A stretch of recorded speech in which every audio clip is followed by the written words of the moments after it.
Labas, Agne. O, labas. Noriu užduoti tau kelis klausimus. Gal turi laisvą minutę? Taip, turiu. Kodėl nusprendei studijuoti farmaciją?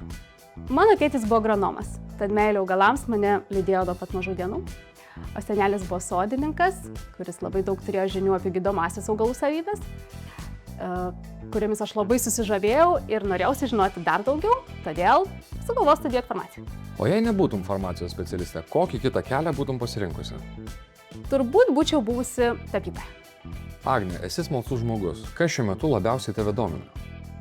Mane domina tarpusavėje nesusiję dalykai – sodininkystė, tapyba ir konditerija. O kas tave darbe įkvepia labiausiai? Labiausiai įkvepia pacientai, kurie grįžta atgal ir taria nuoširdų ačiū už išspręstas jų problemas. Šioje vaistinėje dirbi nuo pat jos atidarymo. Kaip per šį laiką ji pasikeitė?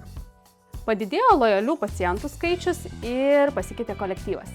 Tačiau nepaisant kolektyvo pokyčių, su dalimis iš kolegų tikrai gerai sutarėme, o su esamais kolegomis palaikome šiltus ryšius ir už vaistinės durų. O ką norėtum pasakyti visiems savo klientams vieną svarbiausią patarimą?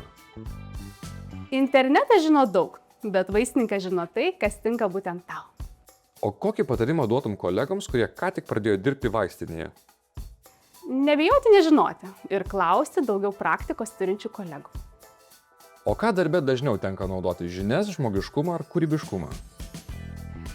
Viską naudoju lygiomis dalimis. O kokios savybės tavo nuomonė svarbiausios farmacijos specialistui? Kantrybė, kruopštumas ir empatija.